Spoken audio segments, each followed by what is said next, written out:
Hey y'all, it's my review for the Real Housewives of Beverly Hills, episode 13. It's been 13 weeks, y'all. Like, they haven't been missing at all. So, yeah, y'all know this is my favorite franchise. Anyway, we open the episode with Lisa Rinna inside her house, but you know we only gonna see her kitchen or her backyard. And that's what we see in this scene. So she goes out in her backyard and she calls literally the entire cast to invite them over for a wine tasting. This wine tasting is a callback, I think, to 2 seasons ago when they went to Paris and they tried like the rosé wine. And she was just like, I should do a Rinna rosé. And yeah, so I'm thinking she actually has her own rosé now. It looks like a couple of the girls have COVID, like Kyle and racist Diana, but the rest of the cast can go. Next scene, we're at Sutton's residence. She's with her gay minion and her kids. I don't think we've ever seen, well, we've seen her daughter before. I think that was last season, but we see both of her kids now. Okay, I love Sutton, but this is one of the whitest scenes I've ever seen. Like, she's talking to her kids and she's making some chicken salad with a whole lot of mayonnaise, and they're putting it on Wonder Bread. Wow. But this is an endearing scene to see Sutton with her kids and her home life. Her son, he's giving Columbine, but I'm sure he's a sweet boy. Just kidding. Oof, I think I tried chicken salad one time in my life. It was in a home economics class, and our instructor was teaching us how to make it. It wasn't that bad, but it's not something I would make on purpose. Next scene, we're with Garcelle as she's meeting Dorit for dinner. Garcelle reminds us that her and Dorit have come a long way since last season. Let me finish, Garcelle! Who could forget that moment? Garcelle lets Dorit know that she's in the process of finishing her book. She's doing like the audio portion. Yeah. I have this book. Y'all should cop that. That's when I met Garcelle. Garcelle messy ass then brings up PK's DUI and Dorit corrects her alleged DUI. Wow, so we found out from Dorit that when PK got pulled over, like, I think he was under the legal limit. So they drove him to the station and then drove him home. Garcelle hears this story and she's like, if he was black, that would have been a whole different situation. And we all know that would have definitely been a different situation. Hell, I got pulled over for a taillight out and I wind up in jail. That's a whole nother story. The video is in my archive. Look for it. The white privilege is real. So now the topic changes to Erika's drinking, especially since they're about to go to a wine tasting at Rinna's. And she's telling Dorit that Erika said she fell and hit her head and blacked out. Dorit, it seems like it's her first time hearing that. She then tells Dorit what Erika told her about Sutton, saying that Sutton may be a liability to Garcelle. And of course, coming from Erika Jane, that it's comical. Like, these women are really trying to take Sutton down. What did Sutton do to y'all? Garcelle's too smart for that though. She knows Erika is trying to turn Garcelle against Sutton. Because if Sutton doesn't have Garcelle, then she's really on an island by herself. Dorit's making a joke that Garcelle and Sutton are like Thelma and Louise, like they're going to drive off the cliff together. Garcelle's like, no, we ain't driving off the cliff together. She can drive off the cliff. I'm gonna be right here. All that means to me is Garcelle will stick up for Sutton, but she's not gonna like stick out her neck for Sutton if she does some stupid shit. I mean, we can all see through what the Fox Force 4 are trying to do. They're trying to like divide and conquer. For some reason, I just thought of don't hide that pussy, divide that pussy. I don't know why, I just thought of that randomly. Next scene, we're with Erika as she's talking to her minions. This is a team meeting and they're talking about her business, I guess her only business now, Erika Jane Hair. I wonder if her business is doing well. I don't really hear about it. Like, the only thing I heard about it was just extremely overpriced. So now Erika's talking about her dating life and she is on the prowl. She doesn't want like a new man, she just wants new dick. I don't know, I refuse to believe that Erika Jane was like extremely faithful to Tom that entire 22 years. Like, she was having his old shriveled up pink peen and that was it.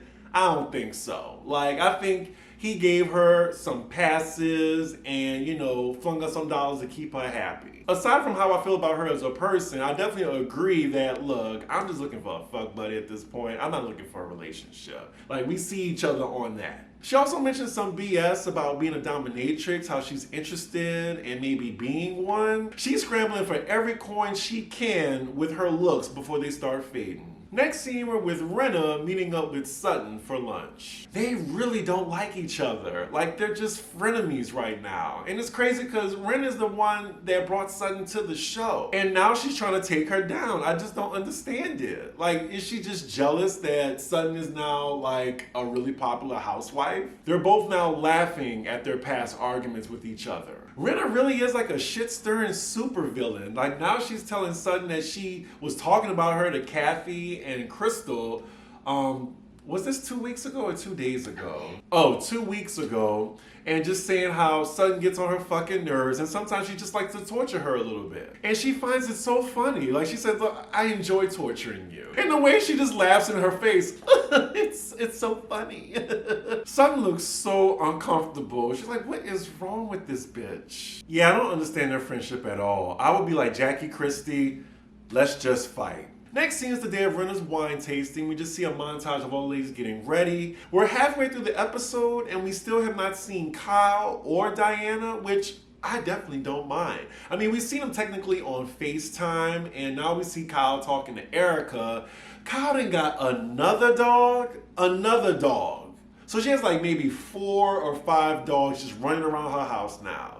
Still won't be eating from her. And even if she didn't have dogs, I probably still wouldn't eat from her because her food's bland. Oh damn, Crystal's sick too with the COVID? So that's Crystal, Diana, and Kyle.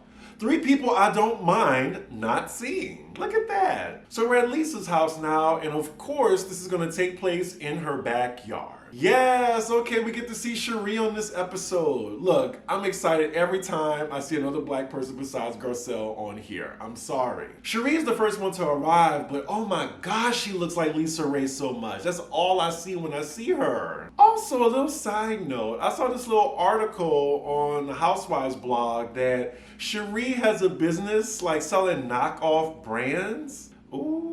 Now see, when you get on these like platforms, like people be all in your business. Most of the ladies arrive. We see Rinna asking Erika what would she like to drink. And you know, all eyes are on her, but then she asks for a chamomile tea. Of course it's brought up that she's not drinking, and she has a sense of humor about it, but she says that I'm not supposed to be drinking on medication, and which I did, which is why I act so loopy. Ha ha!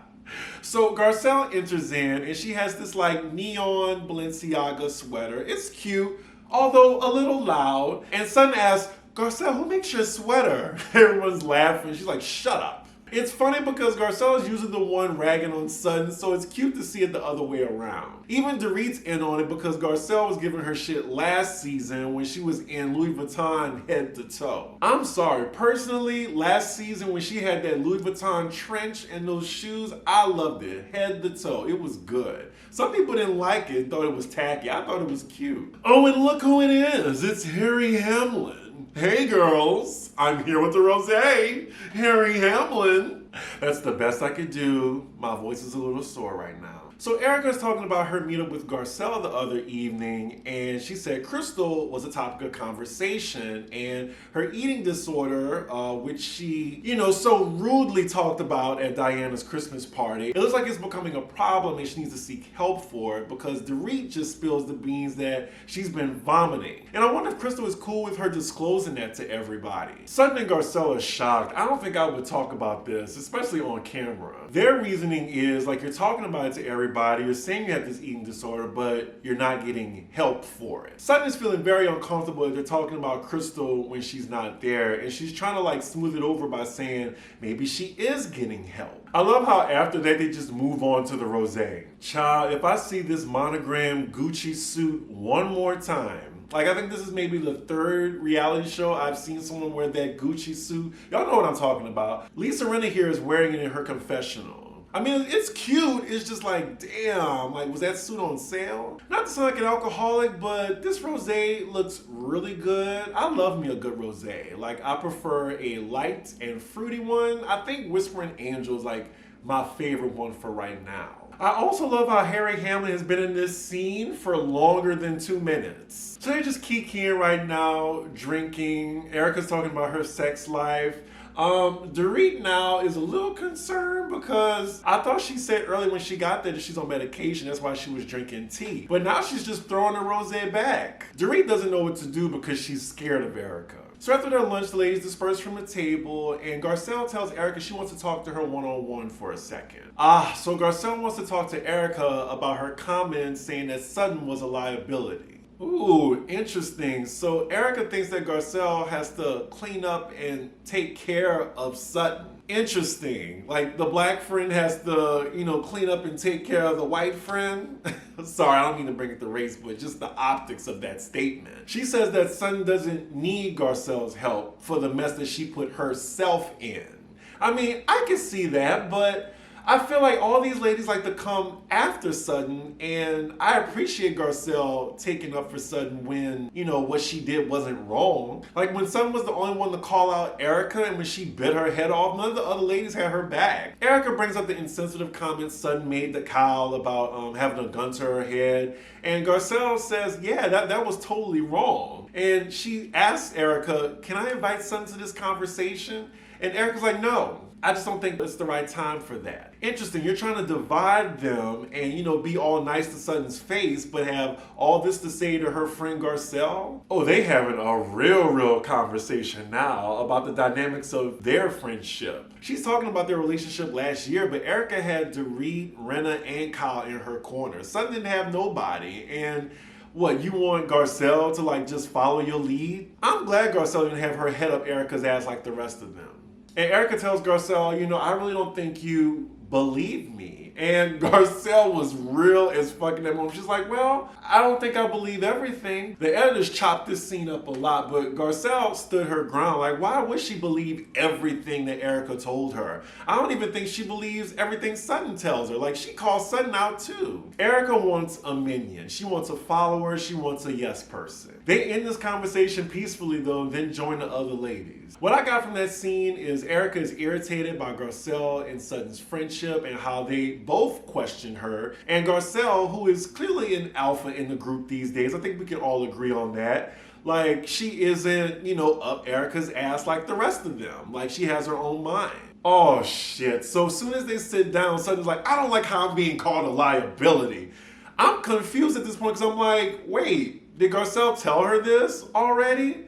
And then production brings it back to 20 minutes earlier. Garcelle told Sutton that I'm gonna go talk to Erika and ask why she thinks you're a liability. Damn, okay, producer Garcelle. I think that kind of backfired on her because she was expecting to bring Sutton in the conversation and Erika told her no. Erika is taken aback right now. Ooh, I know she's pissed. Sutton coming in hot too. She's telling Erika, you know what, if you think that about me, you tell me that. You don't tell her that.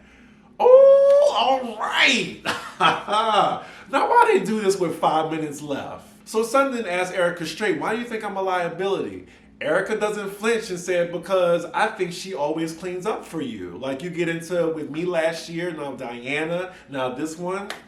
She's talking about Lisa Rinna, by the way. I'm guessing with the whole charity table situation. And Sutton is like, well, that's what friends do. And Garcelle is like, yeah, why y'all trying to make me feel bad? Seriously, I want Garcelle to bring up like how Kyle and Rinna and Dorit all vouch for Erika all the time because they're being loyal friends. What they're trying to do, the Fox Force 4, is to divide Sutton and Garcelle because, they're currently the fan favorites, whether, y'all disagree or not. Erika is coming for Garcelle and Sutton. I mean, the whole reason this Elton John charity shit even came up was because she was defending Garcelle. Like, why not? Who cares? It's not the first time someone stuck up for their friend on the show. Lord, so we going back to the Elton John charity thing? I thought we moved on. I really thought we moved on. So Erika's point, she's trying to say that when Garcelle took up for Sutton, she doesn't humiliate somebody in the process, but Sutton did that to Lisa Rinna. But let's go back in history since y'all doing that. I've seen every season Lisa Rinna was in, and she was the old Sutton. Like, she would get into it with everybody. Like, she got into it with Dorit, Vanderpump, Yolanda. Don't let me be there. I am a Wikipedia for all the shit and drama that's going down on this show. I would be like, oh, I find it funny that, or, oh, this you? This was you last year, or you remember season 8? Here we go now. They tag teaming Sutton, Erika and Rinna. Rinna is feeling herself now. She's very unhinged and she's starting to curse at Sutton. Like, what's going on, Lisa? Ooh, you're so angry. Also, yeah, speaking of that, she came after Denise Richards too. Her friend of 2 decades. I'm glad Sutton is calling Lisa out right now. Like, they just had a lunch talking about this, and Rinna herself said, I need to move on from this. So why is she so pressed and bothered about this now? Rinna is on 10 right now. Like, she is really disrespecting Sutton. Now she's mimicking her. Wow. And Cherie is just having a key. Rinna is clearly drunk in this moment. Oh my God. So Sutton calls Rinna out for talking out both sides of her mouth. Yes, Rinna is two-faced. Rinna can't handle it. She says, well, fuck you. Really? Oh my God, and then tells her to get out of my house. You the one that cursed at her. Everyone's mouths dropped. Oh, she is in acting mode now. I could not have a straight face during this. Don't come for me, or my husband, or my kids, or I will come for you to the end of days. Come for my husband, I will take you down! And scene. What the fuck is wrong with her? She's making a complete fool out of herself. She can't even say the word humiliate. And she just admitted that she's drunk too. This bitch is crazy. Like, is she like popping pills and drinking too like Erika? This is an awkward ass scene. And that is where the episode ends. We just have weird looks on everybody's faces. What did y'all think about that scene? Like, Sutton has definitely come a long way since her first season. I'm glad that she's able to stick up for herself. In that moment, she didn't need Garcelle to interject at all. Lisa was the one that looked like a fool. She's just the queen of contradictions. Y'all let me know what y'all thought about this episode. Make sure y'all like, comment, and subscribe, and I will see y'all for the next episode. Bye.